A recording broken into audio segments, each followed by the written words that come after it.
ये भी बहुत अच्छा। हरे कृष्ण गोविंद हरे मुरारे हे नाथ नारायण। यं ब्रह्मा वरुणेन्द्र रुद्रमरुता स्तुन्वन्ति दिव्यैः स्तवैः वेदैः साङ्गपदक्रमोपनिषदैः गायन्ति यं सामगा ध्यानावस्थित तद्गतेन मनसा पश्यन्ति यं योगिनो यस्यान्तं न विदुः सुरासुरगणा देवाय तस्मै नमः। वसुदेवसुतं देवं कंसचाणूरमर्दनं देवकी परमानन्दं कृष्णं वन्दे जगद्गुरुं। गीता का अध्याय 15 और श्लोक नंबर 17। पहले वाचन फिर उसका विश्लेषण। एक ही रखें, एक ही रखें। नहीं, आप लोगों के हिसाब से। हम लोगों के हिसाब से है जो। जी जी जी। आप होता है आपको सारी चीज। उत्तमा पुरुषस्त्वन्यः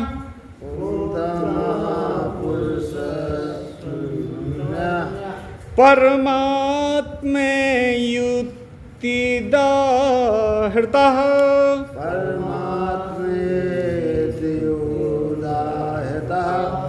यो लोकत्रयमाविश्य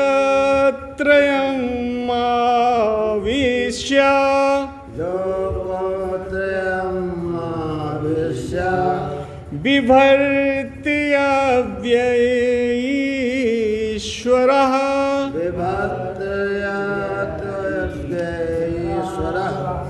जी, तो इसकी हम व्याख्या करें इससे पहले थोड़ा सा हम रिकैप्चुलेट कर लेते हैं अपनी पुरानी जो हमारी व्याख्या थी, उसके जो कुछ मेन चीज़ें हैं उसको रिकैप्चुलेट मतलब दोबारा हम उनको आपके सामने रख देते हैं ताकि इसका सीक्वेंस, इसका क्रम आपको समझ में आ जाए। तो पिछले 16वें श्लोक में गीता ने आपको 2 पुरुष समझाए थे, क्षर और अक्षर। क्षर प्रकृति है और अक्षर जीवात्मा है। अगर थोड़ा सा हम पीछे चले जाएं तो 7वें अध्याय में इसी को अपरा और परा कहा गया है और 8वें अध्याय में इसी को अधिभूत और अध्यात्म कहा गया है और 13वें अध्याय में इसी को क्षेत्र और क्षेत्रज्ञ कहा गया है और यहाँ 15वें अध्याय में इसी को पहले अश्वत्थ और जीव कहा गया है और यहाँ इन श्लोकों में क्षर और अक्षर कहा गया है। तो क्षर प्रकृति का वर्णन हम लोग खूब विस्तार से कर चुके हैं, जिसका अर्थ होता है कि वो जड़ द्रव्य और उसके वो सारे उत्पाद, उसके सारे प्रोडक्ट्स जो होते हैं वो सब परिवर्तनशील होते हैं, विकारी होते हैं और अंतिम परिणाम में विनाशी होते हैं। ये क्षर प्रकृति का डिस्क्रिप्शन है और क्षर प्रकृति को ही गीता क्षर पुरुष भी कहती है। और दूसरा जो महान सिद्धांत गीता लाती है, जिसको हमने कूटस्थ कहा था, उसका अर्थ था जीवात्मा। 2 चीजें, इसे मैं 16वें में आप देखिए, 2 इमो पुरुषो लोके, तो 2 पुरुष आप पहले देख लीजिए। एक क्षर पुरुष, क्षर प्रकृति, और दूसरा अक्षर पुरुष और अक्षर प्रकृति, एक अपरा प्रकृति और एक परा प्रकृति, एक अधिभूत और एक अध्यात्म, एक क्षेत्र और एक क्षेत्रज्ञ। देखिए अब सारी चीजें आपकी उससे कनेक्ट होती चली गई जो कुछ पीछे गीता ने कहा है। और यहां आते आते वो दो पुरुष में उसका वर्णन होता है, क्षर पुरुष और अक्षर पुरुष। क्षर पुरुष का मतलब है जड़ द्रव्य, और जड़ द्रव्य से बना हुआ हमारा ये शरीर, और इसके पीछे इसके अंतर में रहने वाला जीवात्मा, जीव तत्व। तो ये दो पुरुष हो गए, क्षर प्रकृति और अक्षर जीवात्मा।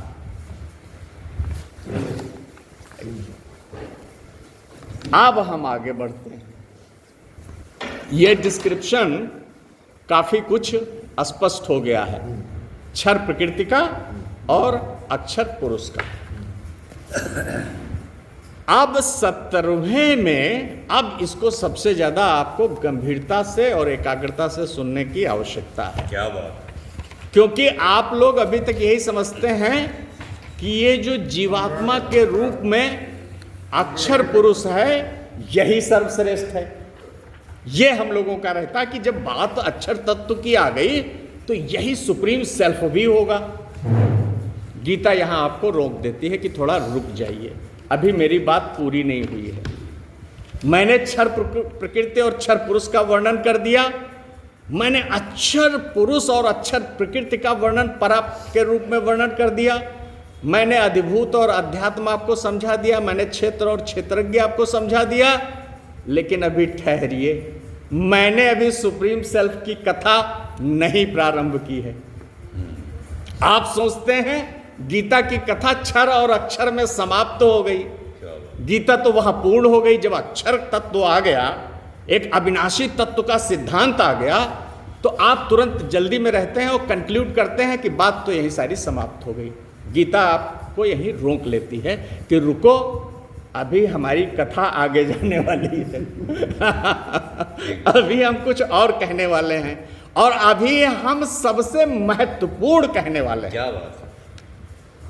अब क्लाइमेक्स आएगा वस्तुओं का। अब जिस चोटी पे आप चलते आ रहे थे, पहाड़ की चोटी पे, उस पे एवरेस्ट आना तो शेष है, अभी एवरेस्ट तक तो हम पहुंचे नहीं। अब गीता का एवरेस्ट आएगा। तो वो कह रहे हैं उत्तमः पुरुषः तु अन्यः। अब ये हमको सबको बहुत चकरा देता है कि बात तो पहले क्षर प्रकृति की हो गई, चलिए हम क्षर प्रकृति नहीं है, हम कूटस्थ जीवात्मा है, और जीवात्मा के रूप में हमारा तो सर्वश्रेष्ठ पद आ गया, इसके आगे बात तो कुछ हुई नहीं। तो कहते नहीं नहीं नहीं नहीं, जो इससे भी, जो कूटस्थ जीवात्मा, उस अध्यात्म से भी जो उत्तम तत्व है, उत्तमः पुरुषः, इसी को आगे चल करके पुरुषोत्तम कह दिया जाएगा। जो यहां उत्तमः पुरुषः है, इसी को आगे की वर्ष में पुरुषोत्तम कह दिया जाएगा। देखिए है नहीं कितनी संगतता है, कितनी कंसिस्टेंसी है।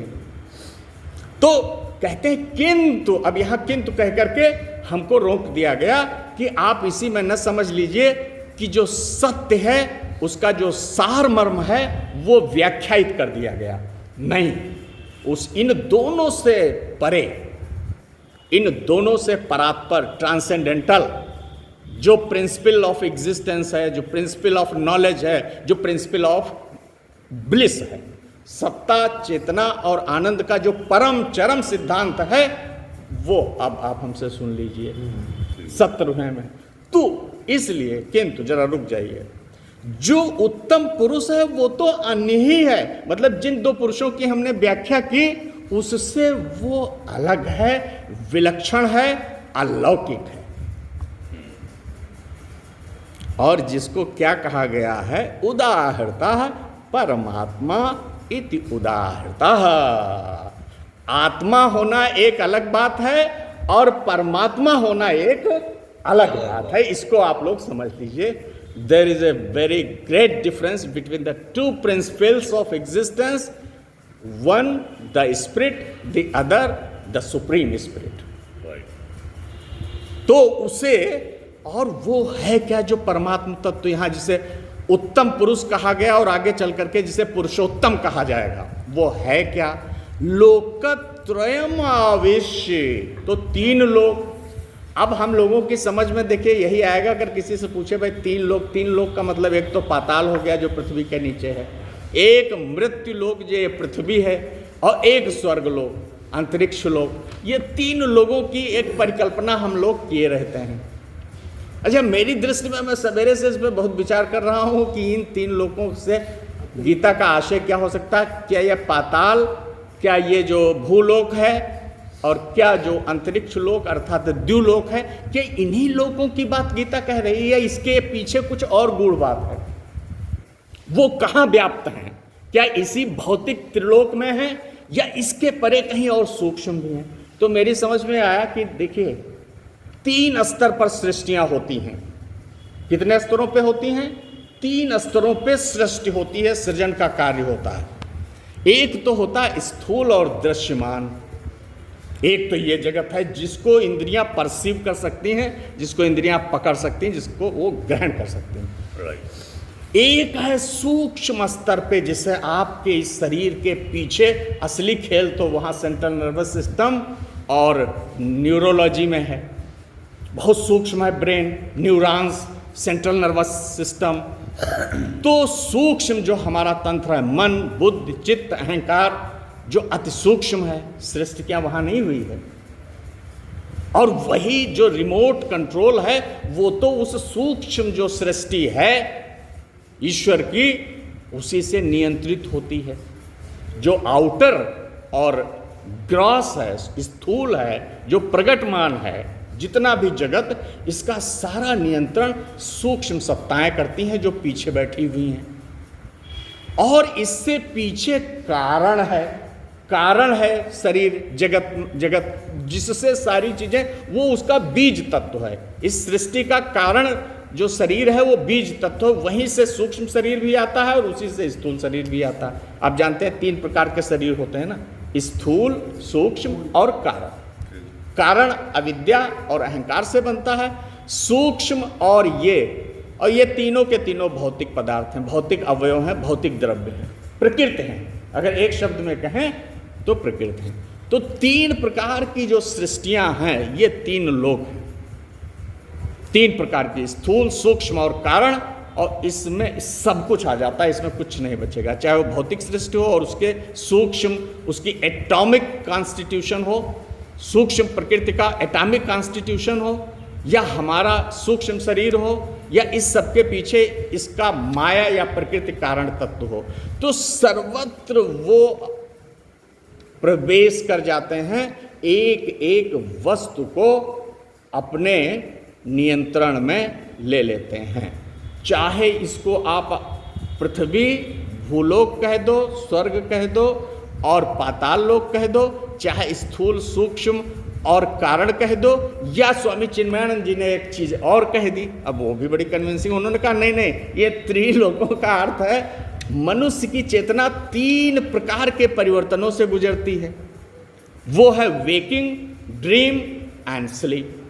ये तीन लोग स्वामी चिन्मयानंद, चिन्मय मिशन वालों ने, आज मैंने देखा उनकी किताब में था, द होली गीता है, तो उन्होंने इन लोकत्रयम का जो वर्णन है, गीता प्लस गोरखपुर, इसको तो पृथ्वी लोक, स्वर्ग लोक और पाताल लोक करके कह देता है कि ये तीन लोक हैं। इसमें वो व्याप्त होकर के हमारी समझ में है, स्थूल शरीर, सूक्ष्म शरीर और कारण शरीर में व्याप्त होकर के वो सारा नियंत्रण करते हैं। स्वामी चिन्मयानंद कहते हैं तीन अवस्थाएं चेतना की होती हैं, वेकिंग, ड्रीम एंड स्लीप, इसमें व्याप्त होकर के। तो लोकत्रयम आविश्य, तो आप इस लोकत्रयम में यही तीन अभी तक हमारे पास उपस्थित इंटरप्रिटेशंस हैं, और इसमें से आपको जो समझ में आता हो आप उसको हृदय निगम कर लीजिए। मेरे ख्याल से आप तीनों भी कर सकते हैं, मेरे ख्याल से आप जो सूक्ष्म इसकी व्याख्या है उसको भी आप हृदयंगम कर सकते हैं। तो आगे जो है क्रिया क्या होती है, उन्होंने इन तीनों लोकों का आच्छादन कर दिया, आवेश इसमें प्रवेश कर दिए। एक एक चीज जो जहां जैसी है, उसमें वो प्रवेश कर गए, उसके अंदर व्याप्त हो गए। ठीक है, अब करना उनको काम क्या है? एक तो इस अनंत सृष्टि का, चाहे स्थूल है, सूक्ष्म है, कारण है, चाहे जो भी है, उसका धारण करना, उसको सस्टेन करना, उसको मेंटेन करना। दूसरी चीज, उसको अगर न्यूट्रिशन नहीं मिलता है तो उसका सातत्य कैसे होगा? भाई चीज़ तो आपके पास आ गई, हमारा शरीर तो हमारे पास है, भोजन ना मिले तो इसका पोषण कैसे चलेगा? कुछ दिन के बाद ये जो है विकारी होगा, विनाशी होगा और ख़त्म हो जाएगा, नष्ट हो जाएगा, क्योंकि इसके अंदर ऊर्जा नहीं। तो विभर्ति का मतलब है धारण करने वाला और पालन पोषण करने वाला। जितनी भी सृष्टि हुई, सृष्टि इतनी ही नहीं हुई जितना आप जानते हो या हम जानते हैं। आज साइंस हमसे बहुत ज़्यादा जानता है कि कितनी सृष्टि हुई है, ये हम आपको बता दें। पुराने प्रकार के जो कंसेप्ट थे वो सब टूट रहे हैं। अब नए प्रकार का ये जो सृष्टि का सिद्धांत है वो आ गया है, और साइंस उसको एक्सप्लेन ही नहीं कर रही है, साइंस उसको सिद्ध भी कर रही है कि इस प्रकार की कुछ संरचनाएं हैं। तो अब जितने भी प्रकार की और जितने स्तरों पे उस सृष्टा ने सृजन का कार्य किया है, चीज़ों को उत्पन्न किया है, जिन जिन चीज़ों को वो अपने अंदर उगा ले आए हैं, उनका वो पालन पोषण करते हैं। विभर्ति का मतलब ये हुआ, जितना उन्होंने सृजन किया है उसका विभर्ति, उसका वो पालन पोषण करते हैं। तो इस तरीके से ये जो पालन पोषण करने वाला है, सारे लोगों का आच्छादन करने वाला है, सारे लोगों में प्रवेश करके उसको धारण करने वाला है, उसका नियमन करने वाला, उसको गवर्न करने वाला है, उसको एडमिनिस्टर करने वाला है। तो वो जो तत्व है वो क्षर से भी ऊपर है और अक्षर से भी। क्या बात? क्षर से वो अतीत है आगे के वाक्य में, और अक्षर से वो उत्तम है। क्षर से अतीत है मतलब उससे तो वो ऊपर निकल गया, और जो अक्षर पुरुष आत्मा है, इसके साथ जो पुरुषोत्तम तत्व है, इसकी सजातीयता है।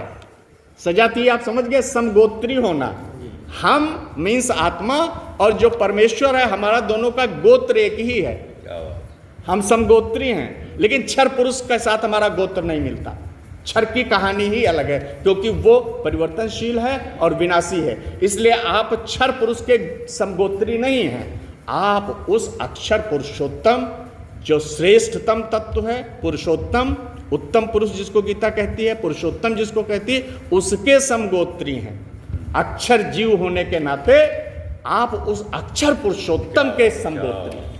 आपको देखो वहीं लाइन अपनी खोजनी होगी। क्षर प्रकृति में अगर आप चले गए, जो कि विकारी है और विनाशी है, वो आपको कहीं ना कहीं किसी न किसी मोड़ पे तोड़ देगी और काट के फेंक देगी, खत्म कर देगी। और अगर आपकी दिशा देखिए, जीव के सामने सिर्फ दो विकल्प होते हैं, या तो वो प्रकृति की दिशा में उन्मुख हो और चला जाए और निपट जाए और या वो ब्रह्म की, पुरुषोत्तम की दिशा में निकल जाए और खिल जाए आत्मा के रूप में।